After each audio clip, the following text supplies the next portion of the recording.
Welcome back. Today is the day I'm going to show you what each guard does to my beard, starting from an 8 going all the way down to nothing, or maybe a 1. We'll see how that goes. But I've had this beard for over 10 years, so this is going to be a big one. Talk about it before and after. I've always been curious. Like, if I do an 8, what does it look like? You think about trimming your beard, or when you first start growing your beard as it gets longer and longer, you don't really know what guard to use, right? In our previous video, I showed you how to trim your beard freehand, just using the clippers, and then just kind of getting an idea of the shape that you want. In this video, we're purely going with the guards. And if, as a quick recap, some of the tools, you're gonna need a good brush to help brush out your beard before you start clipping and as you clip. And then for the clippers, I'll put a few recommendations down below. I don't have a favorite, but a few essentials. Needs to plug into the wall. These cordless clippers, I've never had any luck with them. Maybe it'll be good for a year or so, and then the battery stops charging. When it comes to the guards, I prefer the individual guards you can clip on. I've had several bad experiences with the guards that are on that barrel that you can twist and it comes up and comes down.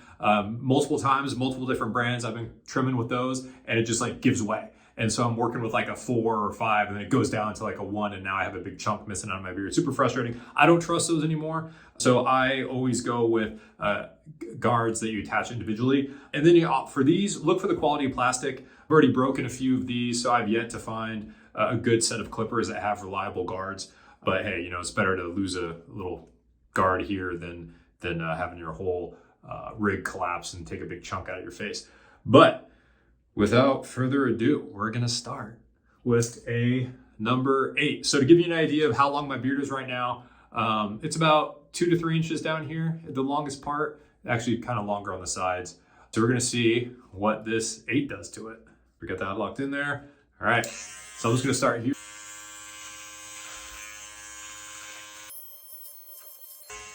All right, so for my beard length, it looks like it's taken off maybe ½ an inch of my longer whiskers here.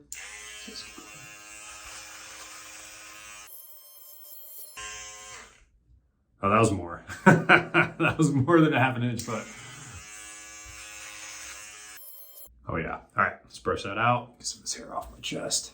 All right, so that was the 8. So definitely took some volume out from the sides. That's noticeable. Otherwise, nothing too crazy. It didn't do much up here just because this was already short on the sides. All right, 8's down. Now we're on to the 7.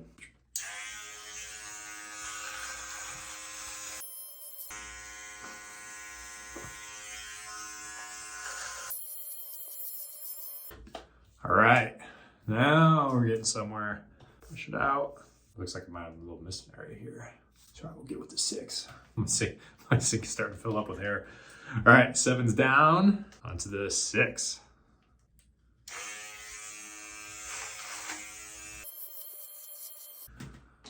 All right, brush it out. Oh, see now, if you've watched any of our other videos about how to fix a patchy beard, you can start seeing some of my patchiness show.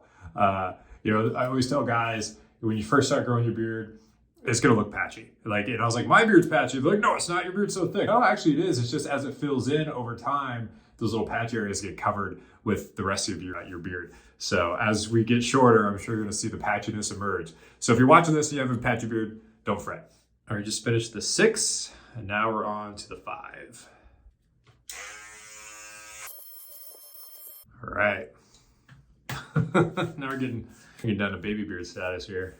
So if I were to rock this beard length, I would probably trim up my beard a little bit. If you can see, I don't know if it's really showing, but since I have my beard growing further down my neck, it looks a little bit asymmetrical, looks a little poofy. So if this was the beard length I would want, I would actually shorten up where my beard comes down on my neck. And when you first start growing out your beard, tell most guys to let it grow down to your Adam's apple and then shave beneath. And so I'm a little bit past that. All right, that was the 5 to the 4. So we got our own, yep, on to the number 4. Okay. Guys, I'm not gonna lie, this is kind of freaking me out. You know those memes that have like the big burly guy like trimming his beard, and then he like goes to shave it and he covers his head with a towel and he pulls it off, and the next frame he's like a little baby. That's how I feel. My face feels like so small. My chin is like, what? I've had this beard for 10 years, so this is crazy. But yeah, earlier I mentioned how my beard's kind of patchy, and you can definitely see that now. So if you go back to the beginning of the video, how full it looks. So any of you guys right now that have shorter beards that have patchiness, just know if you let it grow longer, it's going to help fill in those patch areas. So the patchiness might not go away, you just won't see it. All right, that was the 4. And now we're moving on to the 3. All right. Yeah, this one lost a tooth on that guard, but oh well. I feel like the 3's taken off more than the 4 did. In case you're wondering, yes, I'm going to keep my mustache right now because I want to see what it looks like. I mean, you can't shave your beard and not have a mustache for at least a few minutes.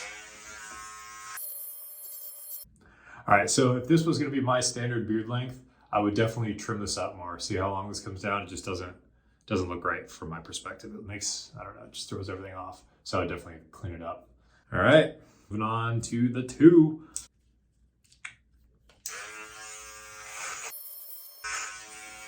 I feel like my chin looks so small.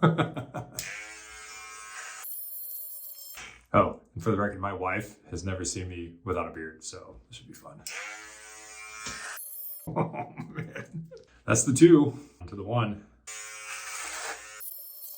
All right, that's the 1. What do you think?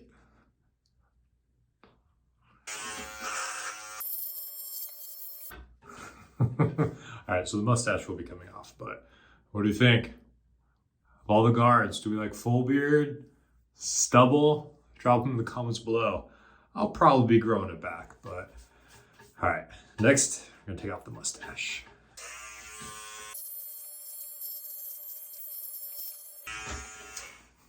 We've already come this far. Why don't we just finish it up? All right, I think that's gonna do it for now. So what do we think? We're like beard, no beard, somewhere in between? Go ahead and mustache, go ahead and drop your comments below. And of course, now that I'm freshly shaven, make sure you exfoliate, help prevent any ingrown hairs. We have exfoliate, which is our charcoal sugar scrub, which is great for whether you have a beard or not. So I'm gonna go ahead and jump in the shower and exfoliate this right now. And then once you're done in the shower, make sure you apply your daily facial moisturizer. Hydrate, this one's designed to go both on your face and your facial hair if you have it. It's also going to help prevent any ingrown hairs. We have a number of barbershops that actually use it as their aftershave lotion after they give straight razor shave. So it's a super effective moisturizer and also is great for caring for your facial hair. And yeah, wow. Now, what comes next? Well, we're going to do a series of videos about how to grow out your beard, amongst other things. So if you're interested in grooming tips, skincare tips, beard growing tips, go ahead and subscribe, and I'll see you on the next one.